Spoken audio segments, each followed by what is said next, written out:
Osmanlı İmparatorluğu, 6 asrı aşkın hüküm sürdüğü dönemde, sadece siyasi ve askeri başarılarıyla değil, aynı zamanda içinde barındırdığı gizemli ve tuhaf olaylarla da tarihe damgasını vurmuştur. Bu köklü imparatorluğun derinliklerinde saklı kalan, kimi zaman mantıkla açıklanamayan, kimi zaman ise dönemin şartları içinde anlaşılmaya çalışılan birçok olay, günümüzde hala merak uyandırmaya ve tartışılmaya devam etmektedir. İşte size Osmanlı tarihinin tozlu sayfalarından çıkan en ilginç ve gizemli olaylardan bazıları. 1591 yılının sıcak bir yaz gününde İstanbul semalarında gerçekleşen olay, belki de bu gizemli hadiselerin en çok konuşulanlarından biridir. O gün İstanbul'un masmavi gökyüzünde aniden beliren devasa bir gemi silüeti, şehir sakinlerini şaşkına çevirdi. Görgü tanıklarının ifadelerine göre, bu gemi normal bir deniz aracından çok daha büyüktü ve adeta gökyüzünde asılı duruyordu. Olayı gören yüzlerce kişi büyük bir korkuya kapıldı. Kimileri bunun bir kıyamet alameti olduğunu düşünürken, bazıları da uzaylıların dünyayı ziyaret ettiğine inandı. Bu olağanüstü hadise kısa sürede şehrin dört bir yanına yayıldı ve nihayet dönemin padişahı 3. Murad'ın kulağına kadar ulaştı. Padişah, bu esrarengiz olayı araştırması için zamanın ünlü tarihçisi ve müneccimi Şemseddin Ahmet bin Lütfullah'ı görevlendirdi. Daha çok müneccimbaşı olarak tanınan bu bilgin, olayı detaylıca inceledikten sonra, bunun bir fata morgana yani bir çeşit serap olduğu sonucuna vardı.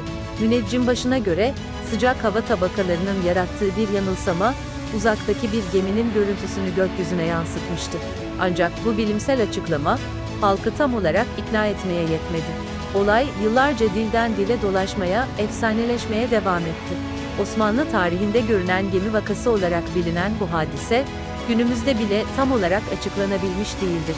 Modern araştırmacılar, bunun gerçekten bir atmosferik olay olabileceğini, belki de uzaktaki bir geminin görüntüsünün atmosferdeki sıcak hava tabakası tarafından yansıtılmış olabileceğini öne sürmektedirler. Ancak olayın gerçek mahiyeti hala gizemini korumaktadır. Osmanlı İmparatorluğu'nun gizemli olaylar zincirine bir başka halka da 1637 yılında eklendi. Bu sefer sahne İstanbul değil, İmparatorluğun Kuzey Afrika'daki önemli şehirlerinden biri olan Tunus'tu. O yıl, Tunus semalarında garip ışıklar görülmeye başlandı. Görgü tanıkları, geceleri gökyüzünde dans eden, parlak, renkli ışıklar gördüklerini iddia ediyorlardı. Bu ışıklar bazen saatlerce gökyüzünde kalıyor, bazen de aniden kayboluyordu. Olayın duyulması üzerine, dönemin Tunus Beylerbeyi Yusuf Dey, durumu araştırması için bir heyet görevlendirdi. Heyet üyeleri, gecelerce gökyüzünü gözlemlediler ve gerçekten de bahsedilen ışıkları gördüler. Ancak bu fenomenin ne olduğunu açıklamakta zorlandılar. Bazıları bunun bir tür atmosfer olayı olduğunu öne sürerken, diğerleri bunun ilahi bir işaret olduğuna inandılar. Olay kısa sürede İstanbul'a, saray çevrelerine kadar ulaştı.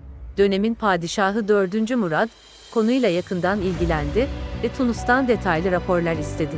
Gelen raporlar olayın gerçekliğini doğruluyor ancak tatmin edici bir açıklama getiremiyordu. Bu gizemli ışıklar, yaklaşık 3 ay boyunca Tunus semalarında görülmeye devam etti ve sonra aniden kesildi.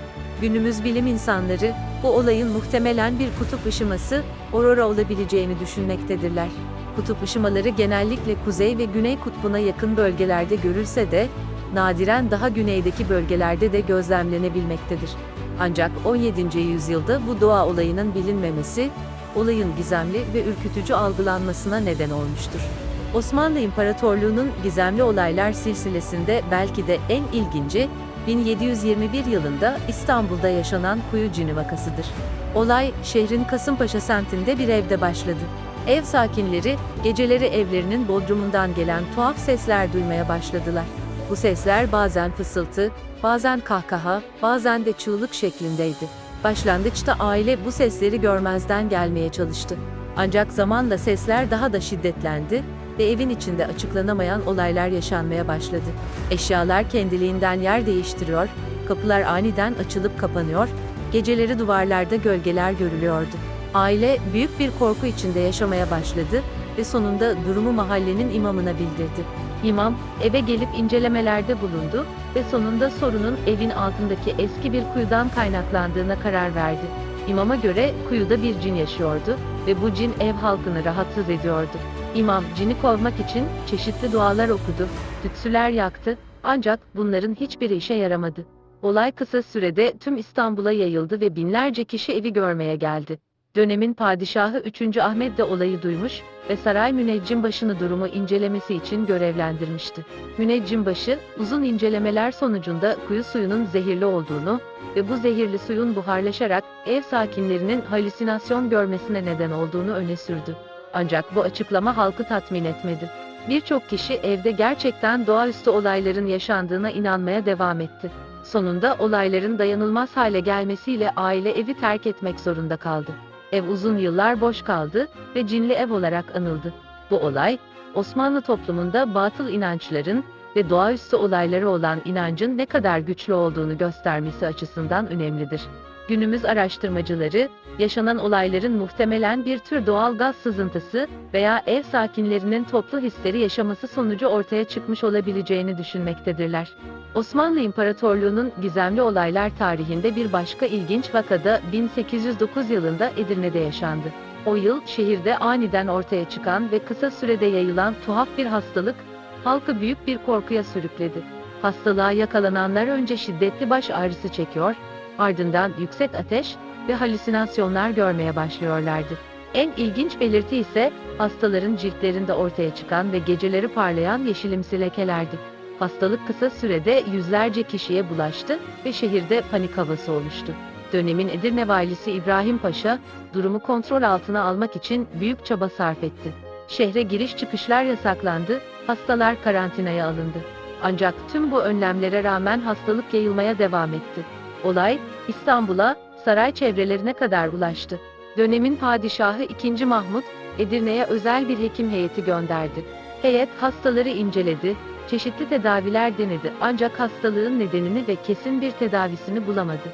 Bazı hekimler bunun yeni bir veba türü olduğunu öne sürerken, diğerleri hastalığın kaynağının şehrin su kaynaklarındaki bir zehirlenme olabileceğini düşündüler. En ilginç teori ise, dönemin ünlü astronomu ve müneccimi Hüseyin Hüsnü Efendi'den geldi.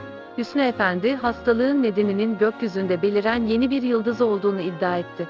Ona göre bu yıldızdan yayılan zararlı ışınlar insanları hasta ediyordu.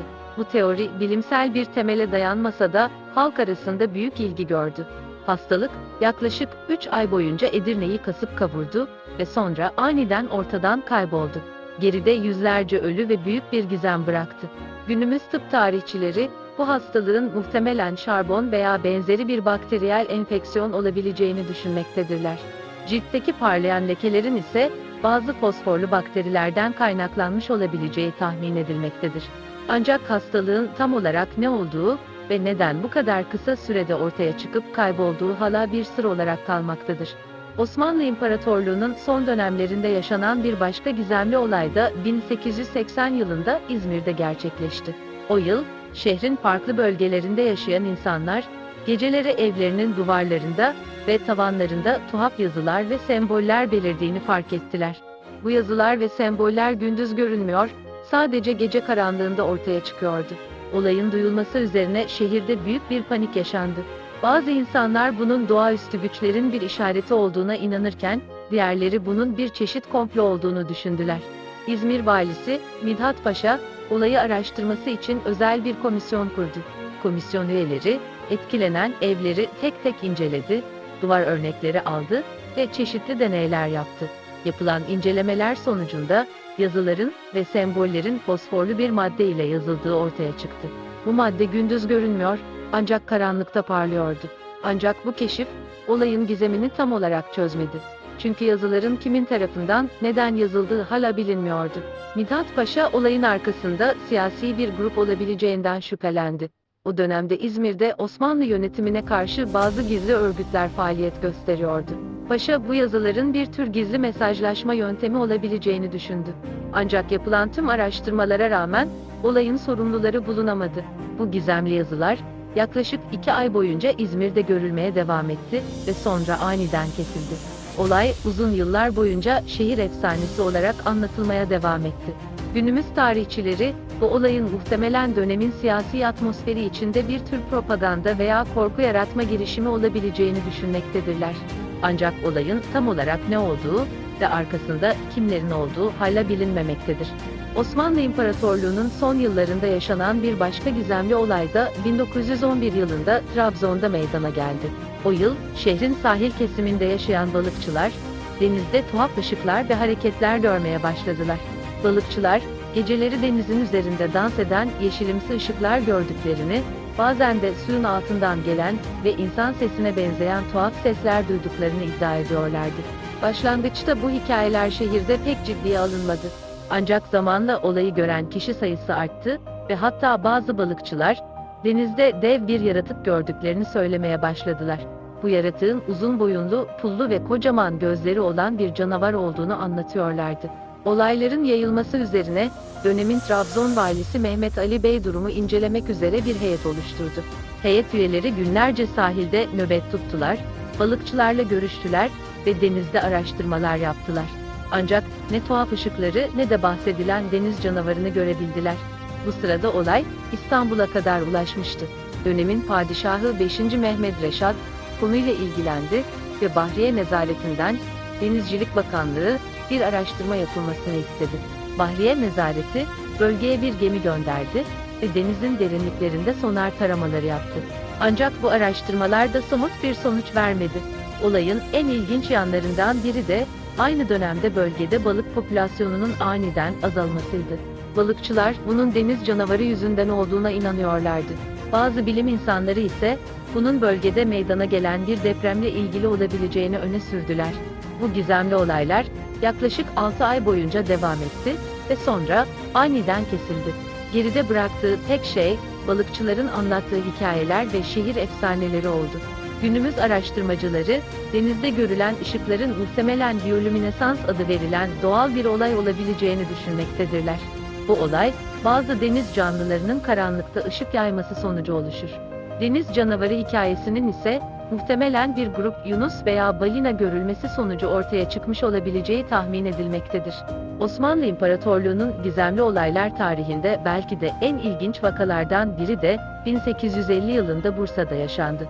O yıl, şehrin merkezindeki Ulu Cami'nin minaresinden tuhaf sesler gelmeye başladı. Bu sesler bazen bir bebeğin ağlamasına, bazen de bir kadının feryadına benziyordu. Sesler özellikle geceleri daha da şiddetleniyordu. Başlangıçta cemaat bu sesleri duymazdan gelmeye çalıştı. Ancak zamanla sesler o kadar rahatsız edici hale geldi ki, insanlar camiye gitmekten korkar oldular. Durum dönemin Bursa Kadısı'na, şehrin başyargıcı ve yöneticisi, bildirildi. Kadı olayı araştırması için bir heyet görevlendirdi. Heyet üyeleri, günlerce camide nöbet tuttular, minareye çıkıp incelemelerde bulundular, ancak sesin kaynağını bulamadılar. Bazı din adamları, bunun şeytani bir olay olduğunu ve caminin cin çarpmasına uğradığını iddia ettiler. Diğerleri ise, bunun caminin yapısındaki bir bozukluktan kaynaklanabileceğini öne sürdüler. Olay kısa sürede tüm Bursa'ya yayıldı ve binlerce kişi camiyi görmeye geldi. Hatta İstanbul'dan bile ziyaretçiler gelmeye başladı. Dönemin padişahı Abdülmecid de olayı duymuş ve saray mühendislerinden oluşan özel bir ekibi Bursa'ya göndermişti. Saray mühendisleri uzun ve detaylı incelemeler sonucunda ilginç bir keşifte bulundular. Minarenin içinde tam sesin geldiği noktada küçük bir oyuk vardı. Bu oyuk, rüzgarın belli bir hızda ve yönde esmesi durumunda tıpkı bir flüt gibi ses çıkarıyordu. Mühendisler, bu sesin bazen bir bebek ağlamasına, bazen de bir kadın çığlığına benzemesinin, rüzgarın şiddetine ve yönüne bağlı olduğunu açıkladılar. Bu keşif olayın gizemini çözmüş olsa da, halk arasında farklı teoriler üretilmeye devam etti. Bazıları, bu oyuğun caminin inşası sırasında bir usta tarafından bilerek yapıldığına ve bunun gizli bir mesaj içerdiğine inandı. Diğerleri ise, bunun ilahi bir işaret olduğunu ve insanları dine davet ettiğini düşündüler. Sonuç olarak, minaredeki oyuk kapatıldı ve sesler kesildi. Ancak bu olay uzun yıllar boyunca Bursa halkı arasında konuşulmaya ve tartışılmaya devam etti. Günümüzde bile, Ulu Cami'yi ziyaret edenler arasında bu hikaye anlatılmakta ve minarenin sırrı merak konusu olmaya devam etmektedir. Osmanlı İmparatorluğu'nun son dönemlerinde yaşanan bir diğer gizemli olay da 1908 yılında Selanik'te, günümüzde Yunanistan'ın Tessaloniki şehri meydana geldi. O yıl, şehrin farklı bölgelerinde yaşayan insanlar, evlerinin duvarlarında aniden beliren ve kısa süre sonra kaybolan portreler görmeye başladılar. Bu portreler genellikle yaşlı, sakallı bir adamın yüzünü gösteriyordu. Olayın duyulması üzerine şehirde büyük bir heyecan yaşandı. Bazı insanlar bunun bir mucize olduğuna inanırken, diğerleri bunun bir tür aldatmaca olduğunu düşündüler. Selanik valisi Hüseyin Kazım Bey, olayı araştırması için özel bir komisyon kurdu. Komisyon üyeleri, etkilenen evleri tek tek inceledi, duvar örnekleri aldı ve çeşitli deneyler yaptı. Yapılan incelemeler sonucunda, portrelerin duvar yüzeyinde oluşan nem ve küf lekeleri olduğu ortaya çıktı. Bu lekeler belli ışık koşullarında ve belli bir açıdan bakıldığında bir insan yüzüne benziyordu. Ancak bu keşif, olayın gizemini tam olarak çözmedi. Çünkü neden bu lekelerin hep aynı yüzü gösterdiği ve neden aniden ortaya çıkıp kaybolduğu hala açıklanamıyordu. Bu gizemli portreler, yaklaşık 2 ay boyunca Selanik'te görülmeye devam etti ve sonra aniden kesildi.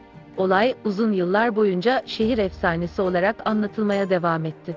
Bazı insanlar bu portrelerin 2. Abdülhamid'in tahttan indirilmesinin bir işareti olduğuna inandılar ki bu olay gerçekten de bir yıl sonra 1909'da gerçekleşti. Diğerleri ise bunun şehirde gizli faaliyet gösteren Jön Türkler tarafından yapılan bir propaganda olduğunu düşündüler. Günümüz araştırmacıları bu olayın muhtemelen bir tür pareidolia, rastgele şekillerde anlamlı görüntüler görme eğilimi örneği olabileceğini düşünmektedirler. Ancak olayın neden o dönemde ve o şehirde yoğunlaştığı hala tam olarak açıklanabilmiş değildir. Osmanlı İmparatorluğu'nun gizemli olaylar zincirine son halkalardan biri de 1916 yılında 1. Dünya Savaşı sırasında Çanakkale'de eklendi. O yıl cephede savaşan Osmanlı askerleri geceleri gökyüzünde tuhaf ışıklar ve şekiller gördüklerini rapor etmeye başladılar. Bu ışıklar bazen yıldız gibi parlıyor, bazen de gökyüzünde dans eder gibi hareket ediyordu. Başlangıçta bu raporlar, savaş stresinin yarattığı halüsinasyonlar olarak değerlendirildi. Ancak zamanla olayı gören asker sayısı arttı ve hatta bazı subaylar da bu ışıkları gördüklerini doğruladılar. En ilginç iddia ise, bu ışıkların bazen yere kadar indiği ve ardında yeşil bir iz bıraktığıydı. Olayın duyulması üzerine, Osmanlı Genelkurmayı durumu incelemek üzere özel bir ekip görevlendirdi. Ekip üyeleri gecelerce cephede nöbet tuttular, askerlerle görüştüler ve gökyüzünü gözlemlediler. Ancak bu araştırmalar somut bir sonuç vermedi. Bu gizemli ışıklar, savaşın sonuna kadar ara ara görülmeye devam etti. Bazı askerler, bu ışıkların kendilerine güç ve cesaret verdiğine, hatta bazı durumlarda düşman mevzilerini aydınlatarak Osmanlı ordusuna yardımcı olduğuna inandılar. Bu inanç, askerlerin moralini yükseltti ve bir nevi ilahi yardım olarak algılandı. Savaştan sonra bu olaylarla ilgili çeşitli teoriler ortaya atıldı. Bazıları bunun düşman ordusunun yeni bir silahı veya istihbarat toplama aracı olabileceğini öne sürdüler. Diğerleri ise bunun tamamen doğal bir fenomen, belki de bir tür atmosferik olay olduğunu düşündüler. Günümüz araştırmacıları, bu olayın muhtemelen ateş topları olarak bilinen nadir bir atmosferik elektrik fenomeni olabileceğini düşünmektedirler. Bu fenomen genellikle fırtınalı havalarda ortaya çıkar ve gökyüzünde hareket eden parlak ışıklar şeklinde görünür. Ancak olayın tam olarak ne olduğu ve neden o dönemde ve o bölgede yoğunlaştığı hala tam olarak açıklanabilmiş değildir. Osmanlı İmparatorluğu'nun 600 yıllık tarihinde yaşanan bu gizemli olaylar, sadece birer tarihsel anekdot olmanın ötesinde, dönemin sosyal, kültürel ve bilimsel atmosferini de yansıtmaktadır. Bu olaylar, insanların doğaüstü olaylara olan inancını, bilimsel açıklamaların yetersiz kaldığı durumları ve toplumsal korkuların nasıl yayıldığını göstermesi açısından önemlidir. Aynı zamanda, bu olaylar Osmanlı İmparatorluğu'nun çok kültürlü ve çok dinli yapısını da yansıtmaktadır. Farklı etnik ve dini grupların bu olayları nasıl yorumladığı, kendi inanç sistemleri içinde nasıl anlamlandırdığı da ilginç bir araştırma konusudur. Günümüzde modern bilim ve teknoloji sayesinde bu olayların çoğunu mantıksal bir çerçevede açıklayabiliyoruz. Ancak o dönemde bu olaylar insanların hayal gücünü ve merakını cezbetmiş, korku ve heyecan yaratmıştır. Bu açıdan bakıldığında, bu gizemli olaylar Osmanlı toplumunun kolektif bilincinin ve kültürel mirasının önemli bir parçasını oluşturmaktadır. Sonuç olarak, Osmanlı İmparatorluğu'nun gizemli olayları, tarihimizin renkli ve ilginç bir yönünü oluşturmaktadır. Bu olaylar, bize geçmişimizi anlamak, o dönemin insanların düşünce yapısını kavramak ve bilimsel düşüncenin gelişim sürecini gözlemlemek için eşsiz bir fırsat sunmaktadır. Aynı zamanda, bu olaylar bize tarihin sadece savaşlar, antlaşmalar ve siyasi olaylardan ibaret olmadığını, toplumların kolektif hafızasında yer eden, bu tür gizemli ve ilginç olayların da tarihin önemli bir parçası olduğunu hatırlatmaktadır.